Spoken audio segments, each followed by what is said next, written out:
Puis si on regarde du côté de la NBA, rapidement, les séries s'en viennent. Vous avez chacun pris une conférence. Puis Guillaume, je te lance sur la conférence Ouest.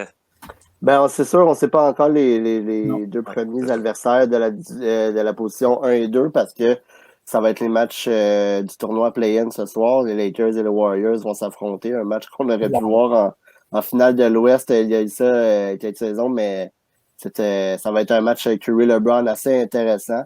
Donc, on ne sait pas effectivement ça va être les adversaires des Suns de Phoenix qui ont fini deuxième et du Jazz de Utah qui ont fini premier. Mais les deux autres duels qui sont Portland contre Denver et les Mavericks contre les Clippers. Pour les Mavericks contre les Clippers, ça va être un duel revanche parce qu'ils se sont affrontés l'année passée quand Luka Doncic avait fait un 3 points lors d'un des matchs à la dernière seconde puis qu'il avait gagné le match. C'était vraiment une très bonne série. Est-ce qu'ils vont être capables de passer au-dessus des Clippers? Ça va dépendre comment les Clippers vont jouer. Eux, c'est sûr qu'ils ont des démons à affronter après qu'ils ont choqué l'année passée contre les Nuggets de Denver. Mais c'est clair qu'ils doivent avoir appris de leurs erreurs. Ils sont allés chercher d'autres joueurs aussi durant la saison morte. Donc, selon moi, ils risquent quand même de passer encore au-dessus des Mavericks. Je pense que les Mavericks ont besoin un peu plus de profondeur pour ça. Mais ça risque d'aller en 7 au moins, ça risque d'être plus long. Puis l'autre série de Denver et Portland, là, c'est sûr, Denver avec Jamal Murray, sans Jamal Murray, je veux dire, c'est pas la même chose. N'empêche que Nikola Jokic est quand même très bon. Il va probablement gagner MVP comme l'expert Kevin Valley nous l'a dit aujourd'hui. Mais ils ont quand même beaucoup de profondeur, même si Jamal n'est pas là. On regarde Michael Porter Jr., qui est très bon. On regarde aussi Paul Millsap, qui apporte des bons services. Un de mes joueurs préférés, moi, en tant que six-man, c'est Monte Morris, qui joue au point guard, puis très bon aussi, justement, qui risque de prendre le rôle à Jamal vu qu'il est parti. Mais Portland aussi, avec Carmelo, avec CJ McCollum, puis Damian Lillard, ils ont une très bonne attaque. C'est ça qu'ils ont peut-être certaines lacunes en défense. Mais je pense que Lillard voit un peu l'urgence, même s'il sait qu'il va il va passer sa carrière là-bas, puis il va rester à Portland. Je pense qu'il voit l'urgence aussi de gagner peut-être un championnat pour au moins son héritage, sa legacy. Donc, peut-être qu'il va step up son game, même s'il step up à chaque fois en séries éliminatoires, excuse.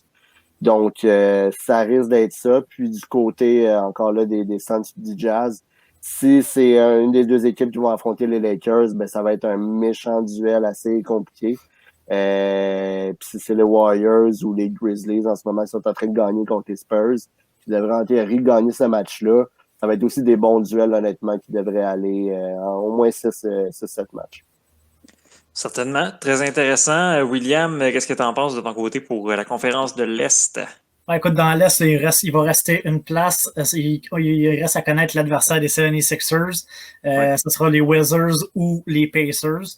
Peu importe l'adversaire, honnêtement, je pense que pour les 76ers, sans dire que c'est un laissez-passer, ça va être une victoire là, très courte en 4 ou 5 matchs, honnêtement. Ensuite, mes Celtics vont affronter les Nets, mais ça sera de courte durée aussi.